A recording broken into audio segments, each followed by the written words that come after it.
Good morning, everybody. We've got some nice, slightly overcast skies, so this is a perfect time to get you out into the garden. It is Monday, May 7th, 2018. The high today is supposed to be 73 degrees. Last week was gorgeous. Oh my goodness. We had temperatures in the 70s and 80s, and there was a lot of rain. And I did a lot of work in the garden in the mud, but just wait till you see what I did. So let me clean this off. Here we go. Here we go.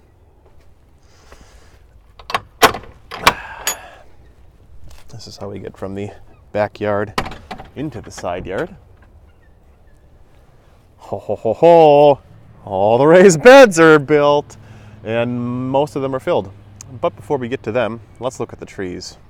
So here we actually have some shade so we can check it out. And look, I don't have to actually stick my camera way the heck up in this tree's business. You can see all these beautiful leaves. All that growth happened last week. It's just stunning. The 4 of the 5 trees that survived all just burst to life. Here's the Bartlett pear. Just great. The other pear looks the same. The peach looks really good too. So you can see there's a greenery coming up everywhere there. And then this is the Granny Smith apple that I got at the end of, not last Friday, but the Friday before that. And I planted it last week on Monday. And the transplant, I assume it took well, didn't have any problems with it. I'll show you what the bottom of the last Granny Smith looked like, and you can see that it was rotted. If this tree is anything like last year's trees, it's not going to start to do anything for another 6 to 8 weeks. So just got to keep it watered and looking good. Mowed the lawn yesterday. Oh my gosh, look at this. So many changes. Okay. Well, first things first, we got to go in and check out the perennials. We have to avoid these beautiful beds, but we'll talk all about it in a second. So, yep, the weeds are starting to come along. That's fine. They're going to be covered up by cardboard and newspaper and a bunch of mulch when that comes. But take a look. So all of these raspberries have greened up like nuts. It wasn't like this at all last week. It's like the garden just sprung to life. Warm temperatures, lots of rain. It's nuts. And look at all of my little plants. They're probably 4 or 5 inches tall. So I've got to have a little garden sale and see if anybody wants to come and fill up a pot for $10. And then I have to move some of these and transplant and fill in the space. Same with these onions. These this week will be moved over here into one of the beds, and I'll get to fill that space in, which is wonderful. And then later this week, if things cooperate, I might be able to get my raspberry trellis in. I don't know, it's a very busy week. This is my last week of grad school. I actually graduate on Saturday, so we shall see. Hey, check it out. One of these things is not like the other. It's actually these 2 stems right here. Do you see how they're bent over? They're more purpley. The leaves are a little bit smaller as opposed to like this darker stalk, bigger leaved. I think these 2 right here, and you can see they got different little leaves down there. Those are from my buddy Jim, Midwest gardener. He sent me a couple of those, I think, are darker raspberries. I don't even know if I got anything from last year from like the plants, but I know you can tell these are definitely his, because I think he had a video last week talking about his raspberries. Check it out. This just goes and goes and goes. And there's plants popping up along this like it's rooting into the ground. Let's pause for a second. There's a nice big bumblebee over here. Hey, da bumble. Hope you can see that. He's pretty. So yeah, raspberries, pretty cool. Got to move those around. And then look at the gooseberry. The whole thing is green. And the coolest thing, I swear, this year we're going to get fruit for the first year. Well, this is a bare root plant 3 years ago. Because look at, we've got buds. We got buds everywhere. This thing is going to flower. And there's going to be a ton of them. And I am so excited because this has been a long time coming. And you know what I realized this year, having moved around this branch in particular a lot, going by the end of this planter, there are some really sharp thorns on this. I mean, this is a brambly plant. Like, check it out. See that great big thorn? Yikes. Or maybe here, It's easier to see one that doesn't have plants around it. Ouch. Which is fine. Can I say the origins of the raspberries looking just fine. All of my raspberries started from like one plant in this area, one tiny little thing, and then of course that was years of strategic planning and things, but that's what you can do with your garden. Behold the rhubarb. It's looking spectacular. I mean, every single day new leaves are coming to the top. This one even more so. Look at these these giant shoots on the bottom. Shoots and ladders. It smells really good out here. I think pretty soon I'm gonna make a pie. Okay, now it's time to get to the exciting, well, it's all exciting content because it's a garden in May. I'll have to remember this in years past. The first week of May, kaboom, explosion of life. So, for those of you, only 200 of you that took the time to watch my garden planning video last week, you'll know that this was a long time coming, several years in the making. Raised beds, the goal of the raised beds was to be able to amend the soil so some more of our root vegetables, annuals, would be able to survive. Soil's pretty decent clay, and not all plants like that. Another goal of the raised beds was so that I don't have to do tilling anymore. I can let some, fungal mycelial networks develop and blah, blah, blah, blah, blah, all that jazz.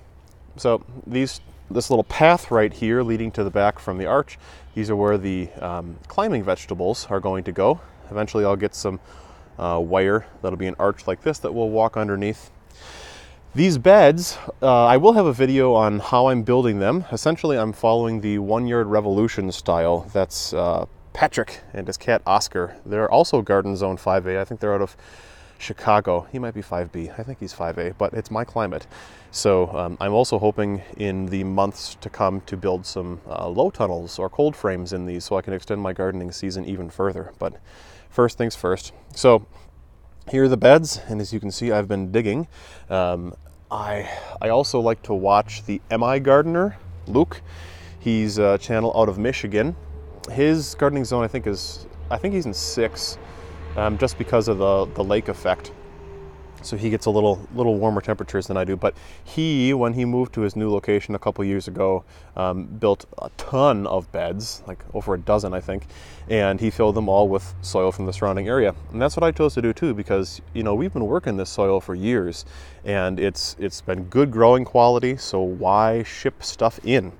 I will be filling this in, which we'll talk about it in a second. But essentially, if I show you this bed, you can kind of see I filled it up a little over halfway with just straight up soil from the ground, and then the top part was a soil mixture that I ended up making.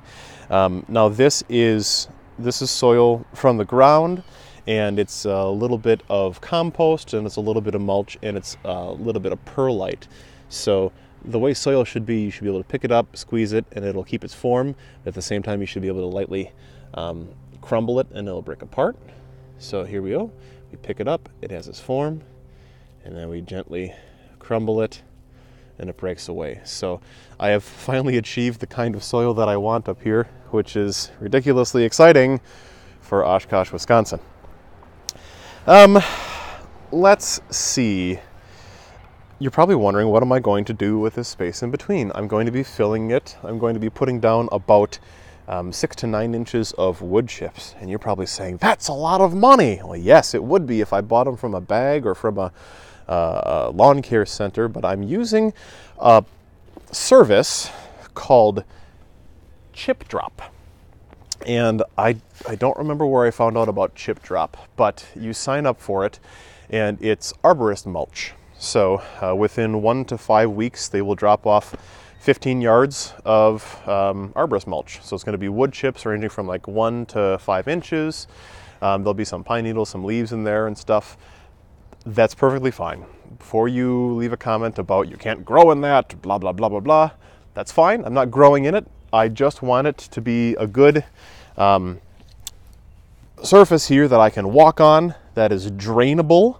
And in time, actually, it'll make the soil underneath the mulch good for growing in too, which is really, really, really exciting. But again, the goal of the mulch is to fill this up, walk on something nice that isn't mud, because I've got to wear my sloggers out here because it's so muddy otherwise.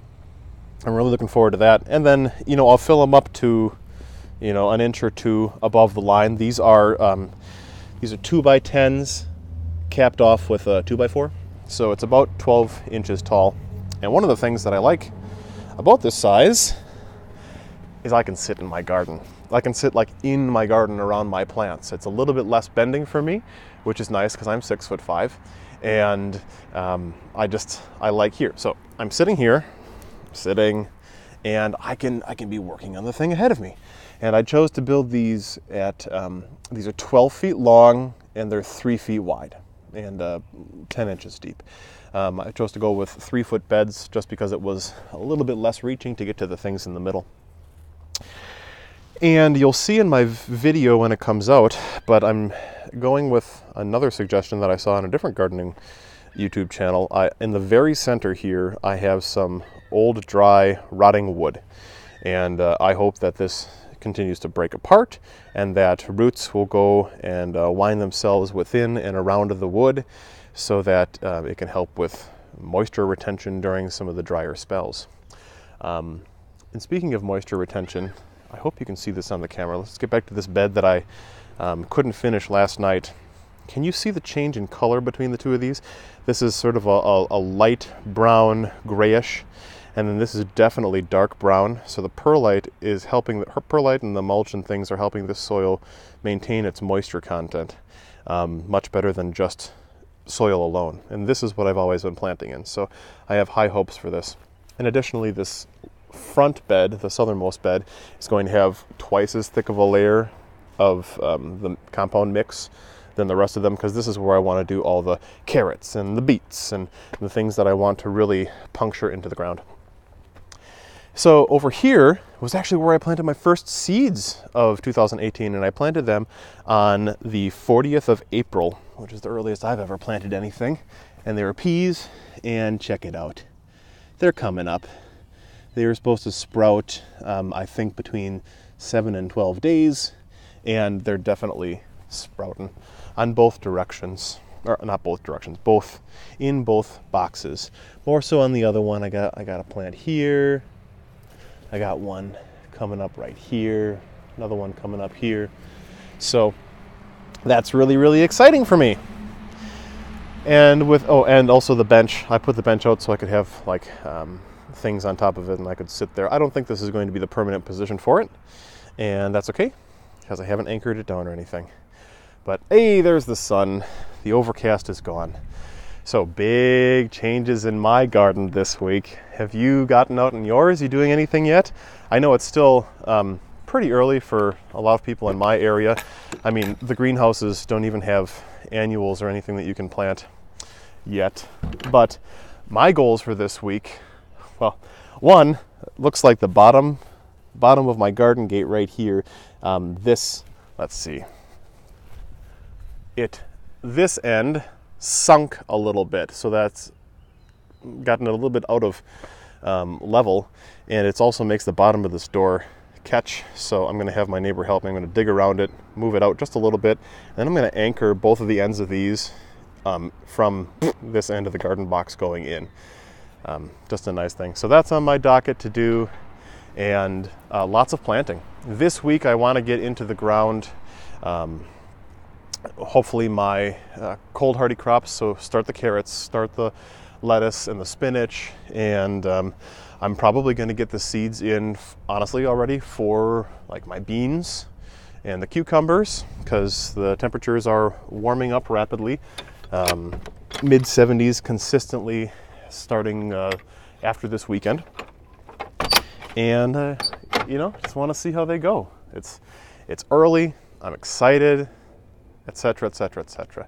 So here's how the garden looks from over the fence, and my neighbors have just been having a blast watching. So Thanks for tuning in. Like I said, later this week, or maybe next week, depending on when I get the time for it, we'll have the how-to videos for how I built and leveled these and how I filled it. And as the mulch comes, you'll definitely get stuff on that. I've been really active on Instagram lately, so if you're on that platform, give me a follow at Midwest Man Mountain. Lots of pictures of planting and close-ups of different vegetables and plant buds. They're beautiful to look at. There is some interesting short video that I posted there about the lumber being delivered for this. So it's another platform for me if you like this kind of stuff. So let me know what you're growing in the comment section below. Thanks for watching. If you're new, I hope you'll subscribe. We do one of these every week. And until next time, happy gardening. Bye.